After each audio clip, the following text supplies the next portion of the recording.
तो स्टूडेंट्स, अब मैं कुछ क्वेश्चंस लेके आया हूँ आपके सामने। ये वेक्टर्स से है। ये आप लोग को ऑब्जेक्टिव के साथ साथ कुछ सब्जेक्टिव बनाने में भी हेल्प करेंगे। जैसा कि अभी क्वेश्चन लिखा गया है, एक ही क्वेश्चन पर बेस्ड होके मैंने बहुत सारे क्वेश्चन को इसी क्वेश्चन के माध्यम से करवाया है। एक बार अगर आप समझ लेते हैं तो इस टाइप के क्वेश्चन से आपको छुटकारा मिल जाएगी। दिया हुआ है, यदि कोई सदिश दिया हुआ है, सदिश क्या 2i cap plus 3j cap plus 6k cap है, तो ये सब क्वेश्चन इसी पर आधारित हैं। कई क्वेश्चन है इसी पर। क्या है, सदिश का परिमाण क्या होगा। अगला क्वेश्चन है, सदिश के दिक् अनुपात क्या है। उसका अगला क्वेश्चन है, यदि सदिश अक्षों के साथ अल्फा बीटा गामा कोण बनाते हो तो बताएं कि cos alpha cos beta cos gamma का मान क्या होगा। अगला क्वेश्चन इसी पर दिए हैं, सदिश का अदिश घटक कौन कौन से हैं। सदिश का अदिश घटक कौन कौन से हैं। अगला दिए हैं, सदिश का तीनों सदिश घटक कौन कौन से हैं। उसका अगला है, सदिश का एक्स घटक क्या है। सदिश और अदिश दोनों पूछा जा रहा है एक्स घटक में। सदिश की दिशा में इकाई सदिश क्या होगा। तो स्टूडेंट्स, मैं इन सारे क्वेश्चन का जवाब आप लोगों को दे रहा हूँ। गौर से अगर समझ जाइएगा तो इस टाइप के सभी क्वेश्चन को ऑब्जेक्टिव हो या दो मार्क्स जो भी हो बनाने में आपको हेल्प मिलेंगे। तो मैं इनका हल आगे दे रहा हूँ। पहला क्या है, ये दिया हुआ है सदिश। सदिश को मान लिए कि ये जो सदिश दिया हुआ है 2i cap plus 3j cap plus 6k cap, इसको वेक्टर ए मान लिए। अब परिमाण निकालने का फॉर्मूला मान लीजिए ai cap plus bj cap plus ck cap अगर हो सदिश, तो फार्मूला निकालने का √a² plus b² plus c²। यहाँ 2 3 6 है, तो क्या होगा, ये जो है सदिश का परिमाण बराबर √2 का स्क्वायर प्लस 3 का स्क्वायर प्लस 6 का स्क्वायर। तो यहाँ पर क्या निकल गया, √2 का स्क्वायर 4, 3 का स्क्वायर 9 और 6 का स्क्वायर 36। ये आगे √49, ये 7 इकाई। क्या निकला, सदिश का परिमाण 7 इकाई। अब कह रहा है दिक् अनुपात, तो ध्यान देना है 2i cap plus 3j cap plus 6k cap है।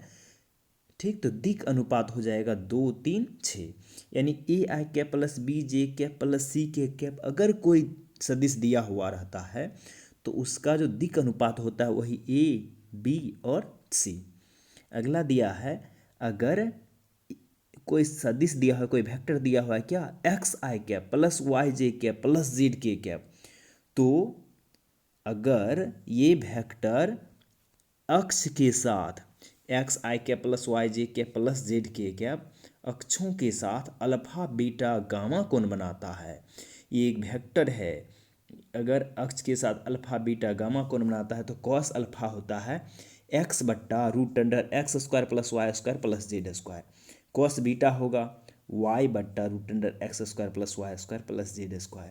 और कॉस गामा क्या होगा, तो z बट्टा √x² plus y² plus z²। हम √x² plus y² plus z² का मान इस केस में निकाल चुके हैं, कितना है 7। ठीक, 7 निकल चुका है वहाँ पर। तो है क्या x की जगह, x की जगह है यहाँ पर इस क्वेश्चन में x की जगह क्या है, तो x की जगह हम देख रहे हैं 2 है, y की जगह 3 है, z की जगह 6 है। तो ये क्या होगा, तो यहाँ पर कॉस अल्फा होगा 2 बट्टा √2² प्लस 3² प्लस 6²।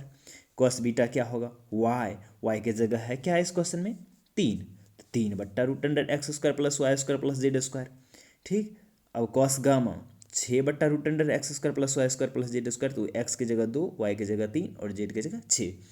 तो क्या होता है, तो ये हो गया हमारा कॉस अल्फा क्या हो गया, तो कॉस अल्फा 2/7 और कॉस बीटा हो गया 3/7 हमारा, और कॉस गामा हो गया हमारा 6/7।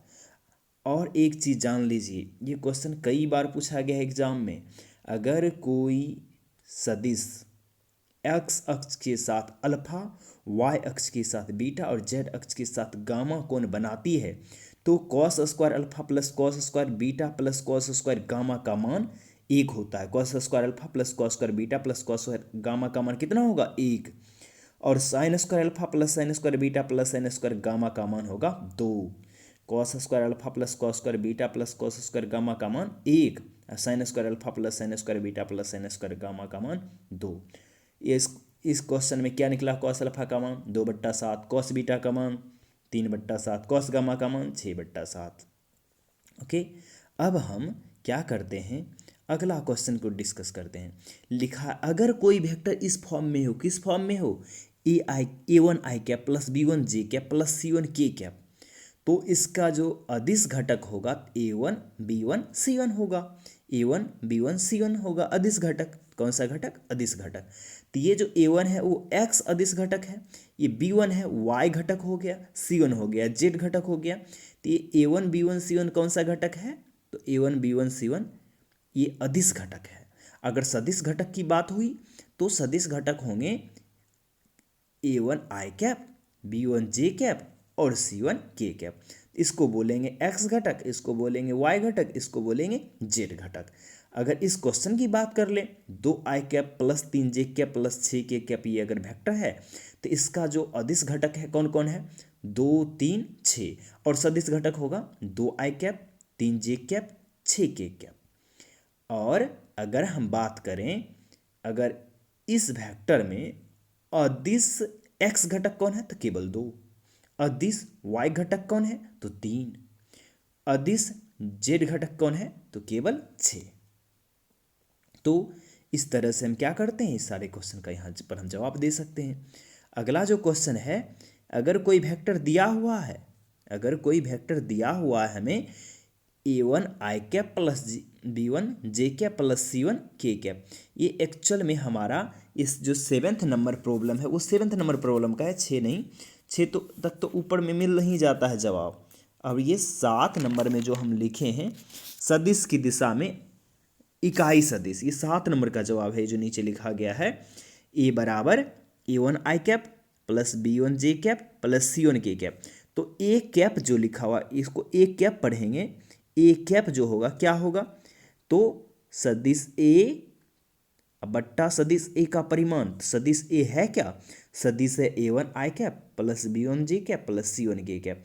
अब उसका परिमाण तो रूट अंडर a1 का स्क्वायर प्लस b1 का स्क्वायर प्लस c1 का स्क्वायर।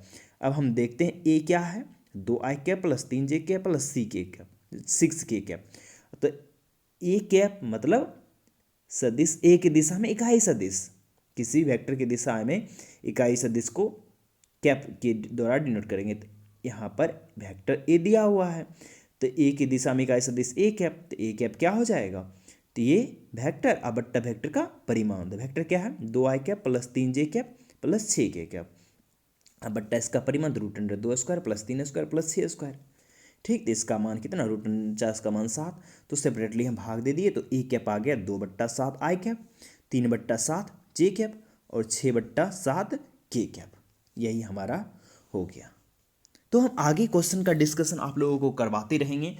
मैं कोशिश करूंगा कि वीडियो की क्वालिटी में सुधार हो, इसके लिए मैं निरंतर अभी प्रयासरत रहूँगा। अभी जो सुविधा है हमारे पास उसी को हम यूज कर रहे हैं, और आगे हम इसी सभी सुविधा को यूज करते हुए और सुविधा को बढ़ाएंगे भी, और वीडियो की क्वालिटी को हम बढ़ाएंगे। और आप लोगों का इंटर का जो आपका 50 मार्क्स का ऑब्जेक्टिव और सब्जेक्टिव है, उसमें मैं चाहूँगा कि आप लोगों का मैक्सिमम मार्क्स आए। इसके लिए मैं मेहनत करने के लिए तैयार हूँ। आप लोग भी हमसे जुड़ें जल्द से जल्द और अच्छा मार्क्स स्कोर करें। धन्यवाद।